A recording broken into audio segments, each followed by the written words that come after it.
Would you share with me why you wrote your own journaling questions and what led you to share them with me?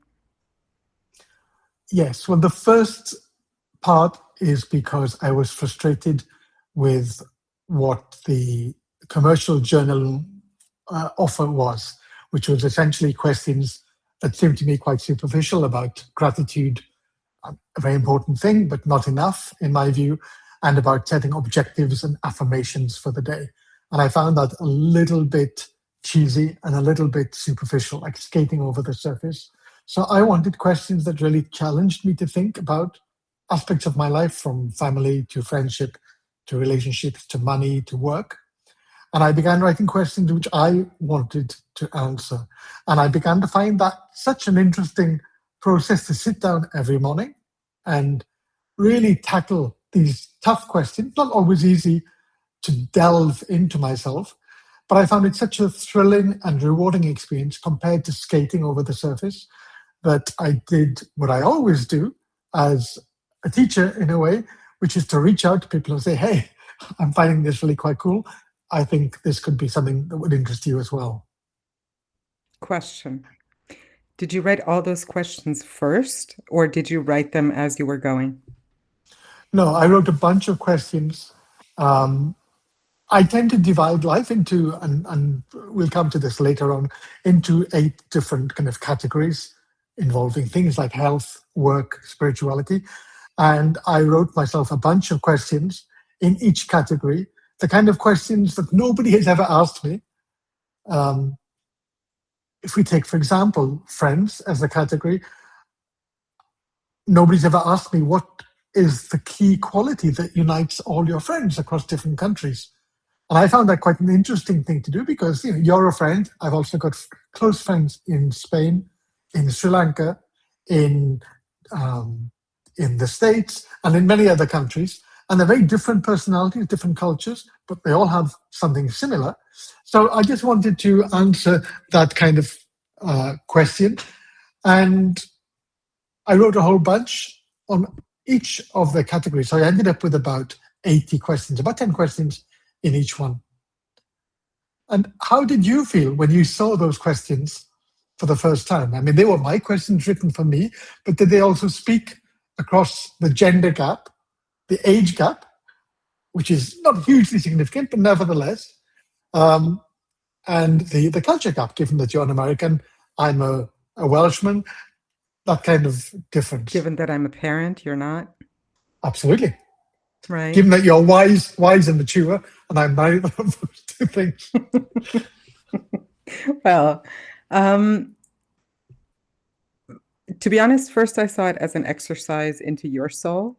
Like, it was interesting to me, like, what made you come up with that question? Like, what is the end goal? Because, people can argue that we're biased towards ourselves and towards our mindset.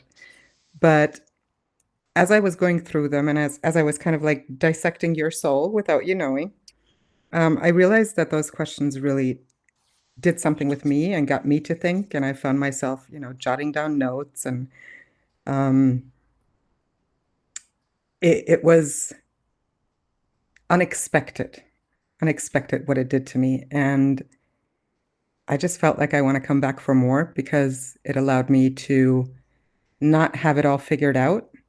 And maybe that is something that's just intrinsically part of my life as a parent and as a business owner and as a person living in a country where I don't speak the language, etc. So a lot of it is about, being in control and shaping the narrative and keeping everyone safe and all those things. So while I agree, like I never had luck with these generic one size fits all cookie cutter journals, um, it was a good exercise in thinking outside the box without really leaving my own realm of thinking. That sounds super complicated. I'm basically making this up as I'm answering it because I was not expecting that question. But yeah, I think that's how I would describe it. I think you point to something which is a key part of my philosophy. So I've lived in loads of countries and lots of different cultures, different religions, and very, very different cultural habits. But without stumbling into the realm of cliche, I've come to this long-held and deeply held belief that we're all the same deep down, that everyone on earth wants more of what they like and less of what they don't like. That's the starting point. And that's hardly original, because I think it was Buddha who said that 5,000 years ago. But when I've met and been in families in Bangladesh or in Eritrea or in China or in Wales, you see the same motivations at play. And I began to think that for all the differences in circumstance, everyone has an inner life which is more or less explored. And another key philosophy of mine is that if it's not explored, it bloody well should be. Because again, it was the Delphic oracle that said, know thyself. I think it was Socrates who said the unexamined life is not worth living. So I have a very deeply held belief that people should be rummaging around in their own attic. I can unearth painful stuff, trauma, and I think that if anyone comes across very deep trauma, then obviously the people should seek professional guidance for that. But it's my conviction that everybody should or could benefit from asking themselves some pretty deep questions about, as I say, kind of their intellectual life, their family life, their relationship, either alone or with a partner or with an accountability partner. Because sometimes you can write stuff, but speaking it out is a different form of understanding oneself. I often discover what I think, as in right now, as I'm saying it. So talk is an important part, but you can talk to yourself in writing. And I think these questions give everyone at least a starting point. Now, the answers will be totally different for each person, and that's as it should be. But I would like to think that similar questions haunt a 97-year-old Bangladeshi grandmother as haunt a 15-year-old American teenager. Deep down. I mean, the answers will be culturally biased, will be personally colored, but I think those deep human condition questions haven't changed for millennia. I agree. I agree. You said something about obviously when you start unearthing deep trauma, etc., that does not, and I agree, it does not replace a good therapist or a coach or whatever your journey is. As someone who I'm quite open about the fact that I had a tremendous amount of violence in my childhood or experienced it. I experienced the I'm trying not to say it out loud because I don't know. This is our first video if I'm going to be canceled by the algorithm for it. But SA as a child, um, I wasn't really rooted in that I had a place that I would call home because I grew up in a military family, or families rather.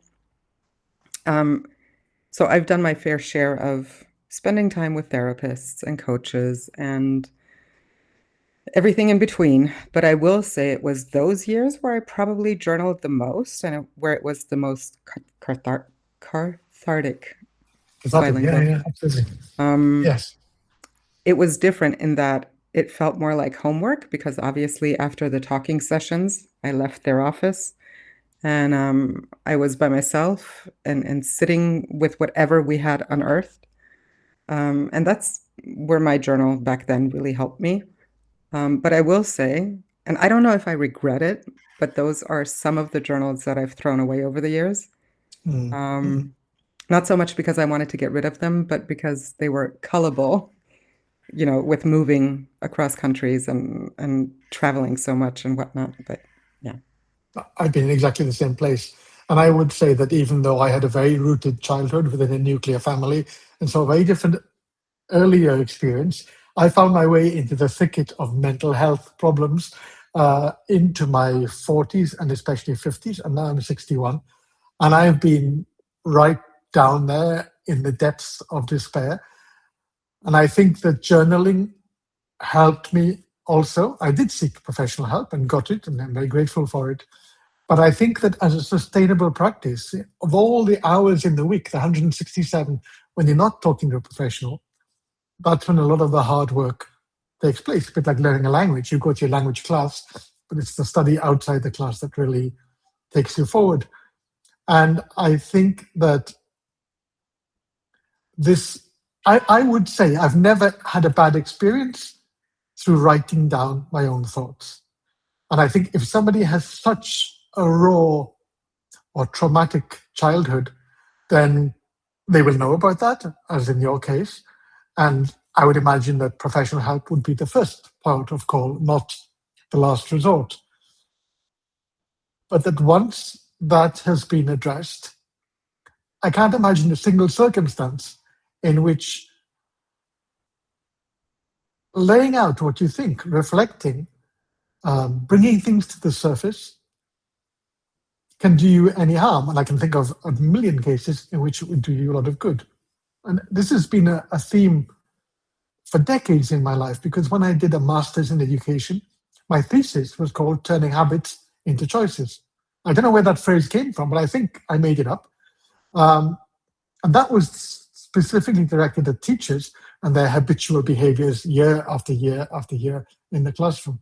But I soon realized that the philosophical introduction to that was essentially about being human and about questioning what we do. And I know that both you and I are shapeshifters, and we are people who've experienced a lot of change across countries, across relationships, across careers.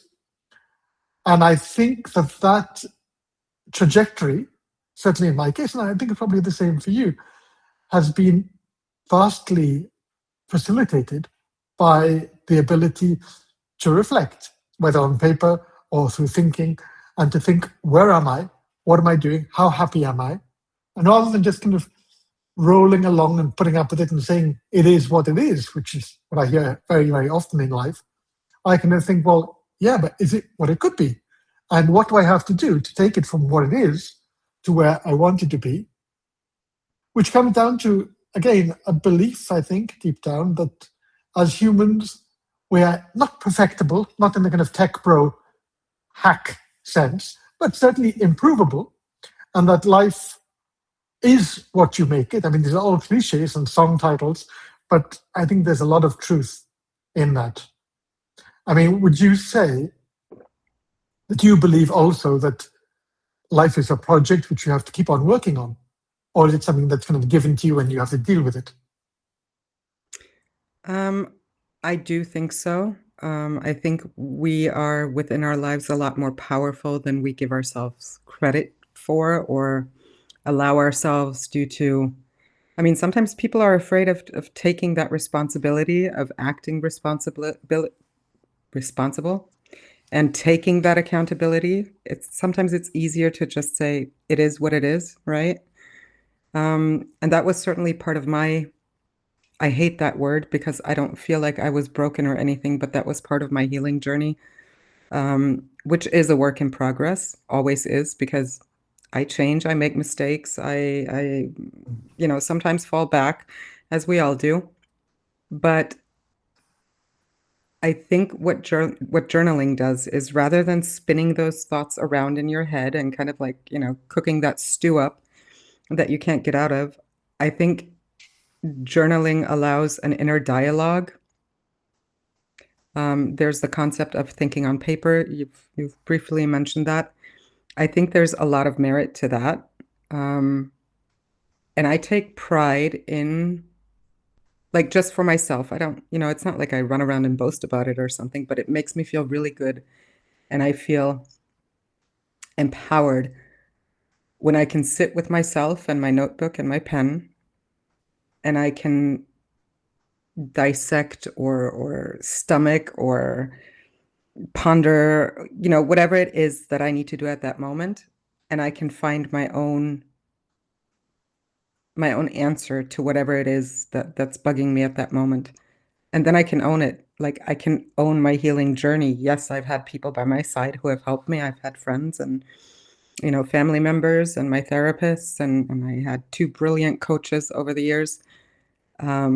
But at the end of the day, I'm claiming that for myself, and I claim that every time I have an epiphany or a revelation or just a feeling of calm, of, Mm, of having worked something out and yeah, owning that as much as I own my mistakes and my successes and whatnot. I want to own my personal development. mm. I think it's very important what you said there about the pen and the paper, and I think that's a crucial difference because I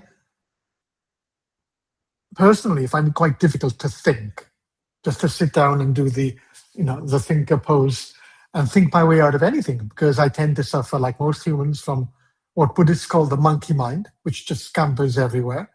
And I find that another Buddhist concept, and I guess these concepts have influenced me a lot over the years, is that of one pointedness, which is, I suppose, the goal of meditation, why people focus on breathing, why they focus on breathing. And um,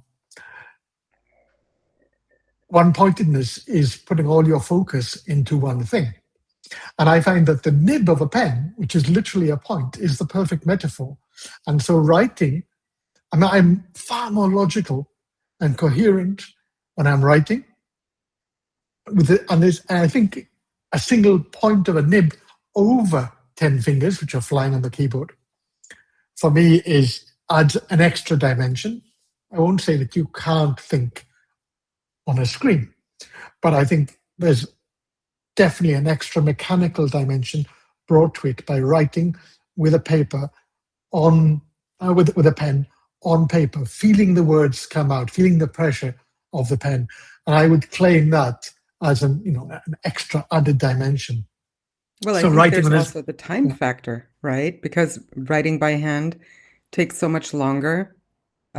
There is no delete or backspace key in handwriting. So I'm a lot more deliberate about the words that I put on a medium, in this case paper, than I am with typing because I type super fast. yeah, And yeah. and I don't tend to sit with my thoughts as long as I do when I'm actually writing on paper. No, I think that's a very good point. I I write a lot, and so I suppose that I write on keyboard with a fair amount of intentionality. But no, I would definitely say that writing on a paper, you see the words forming, and you're actually physically producing the words. Um, Definitely adds an element of intention. I think, yeah, that's very important. So We can even today write we, differently on paper. I was just yes, thinking because I used to take calligraphy classes, and it was actually one of my right. first paid jobs. Um, and I do think I have nice handwriting when I try, Mm, but when I'm mm. taking notes for work to be productive, my handwriting is a horrible, like to the point where I can't read it sometimes. Um, so again, like there's not just different ways to write in terms of the tools that you use, but the intention of writing. Like obviously my journal entries are much more legible and done with care. Yes. It's funny you mentioned that because I also bought myself several sets of calligraphy pens when I was young. And I've often, at the moment, I use for certain kinds of work based writing, I use a remarkable. And I would say, if I show you my handwriting right there, that it's set to calligraphy. I mean, I wouldn't say it's an object of beauty, but at least it's neat and it resembles itself. And I actually have great pleasure, again, in forming the letters. I think when I was a kid, I varied a lot in how I wrote my Y's, for example. At the moment, I would say I write a Y straight down with a stem, but I've written it with a very curly thing in the past, and I've experimented with all these different styles, thinking that each one represented a different kind of personality. Did I want to be more flamboyant? Did I want to be more studious? Did I want to be more reflective, more artistic? And I think that's the thing which you lose on a keyboard, is that Do you you've know only how got that one personality. that's true? Do you know how some people, and that includes me as well, like my eye color changes ever so slightly depending on my emotions. Um, I didn't know that. I'm I'm wondering, have you ever like sometimes they'll just be more brown, sometimes more green-ish. Mm, When I'm really angry, they get like this yellow ring around the eye. It's wow. crazy. I was just thinking, I'm wondering if my handwriting changes based on my emotion. And I'm talking about journaling now specifically, like whatever Mm, mm, emotion it is that I'm carrying at the moment. yeah, That would be I something think so. interesting to look at. Another question to look at would be if the color of ink, because I've often experimented with kind of Bordeaux and green and brown ink, whether that changes the way you think, whether the effect comes the other way. I mean, it'd be interesting to see. I have no You proof never of answered my that. question. It was just last week when you said you're running the shop to get green ink. And the And question I was, why asked you why green? green ink? Because I guess I associate black and blue with school, and I Okay. associate any other color apart from that with a kind of adult freedom, I guess. And also, it simply makes, when you have a brown leather journal, there's something quite interesting about dark brown or copper Hmm. colored writing, I guess. And I've tried all kinds in the past, including pink and orange. Now I know why you like our website color palette, green and Absolutely. brown. Absolutely. No, it's great. It's a thing of beauty, and I enjoy going back to I visit just it. remembered as a kid, well, kid, as a young teenager, maybe grades 5, 6, 7, there was a really long time when in school we had to use that blue ink and we had to write with fountain pens because penmanship was still a thing. But whenever I was writing at home that, stuff that had nothing to do with school, there was the longest time where I used purple ink. Mm. I've used turquoise as well. There's loads of colors out there. I've used Oh, orange, dark red, but red obviously brings back even more memories of school. But no, I think it's the world of penmanship is another universe all its own, and a subculture with all kinds of geeks about nibs and stuff like that. And oh I've my been gosh, did you see the subreddit on fountain pens? yes, and I've been on quite a few, and people get really passionate and quite worked up about different kinds of pens. And I know people who have 40, 50, 60 pens, which they all, use, like people who have 20 guitars, each one with a different sound. You know what? To wrap this up for today, Mm, I'm looking forward. We want to do this, what did we say, bi-weekly?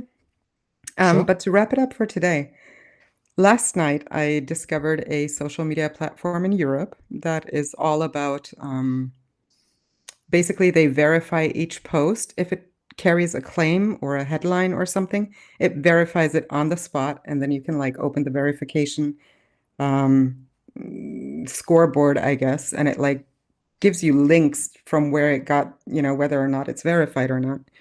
And it's very data privacy centric. It's still in beta version, but I thought, ooh, this is interesting because a lot of European people are switching over. It's called EU dot social. So it's EYOU dot social. And I signed Mhm. up like last night at maybe 10 p.m. And my Mm. very first post was, where do I find the plant lovers and team journaling? And like the amount of people that like within the first 10 minutes liked that post and were like, Wow, oh my God, I love paper. Oh my God, I love fountain pens. Um, interesting. and they were talking about their journaling, etc. It was really funny. So that's what gets me excited about the writing practice is that so Yeah. many people out there are passionate about it, no matter their background, from the CEO to the homemaker. I think journaling is important to many people and it can be beneficial to even more. And that And excitement is something that I'm really excited about. absolutely, I would agree with that. And I would say that what we are developing as a project offers something both for the confirmed journaler who's been doing it all their lives and for people who've never done it before. So it's a kind of invitation to come into the fold for people, and I think everybody who could benefit from it, which is basically all of humanity, but also for those people who are already inside the fold. What we're conceiving at the moment is going to offer a new angle, a bit of novelty, and certainly something that's never been done before in this form. So, like every entrepreneurial innovation needs to start from a perceived gap or need. And the bet is that other people will also kind of empathically vibe with that need. So that's where we're starting. And I I guess will when we bet come on back that. next time, I will bet on yeah, that. sure, And sure. add directly our first CTA. If you would love to record one of these videos with us and just talk about journaling or fountain pens or paper or anything within that realm, feel free to give us a follow and send me a message. You can get us at hello@thewritingpractice.studio, and obviously subscribe to our Substack, to our page. We're looking forward to talking to Yeah, many of you and just getting back to thinking on paper. absolutely. I'll be with you every step of the way. Thank you, Andrew. This was fun, and I look forward to the Yeah, next time. Bye. me too. Bye bye.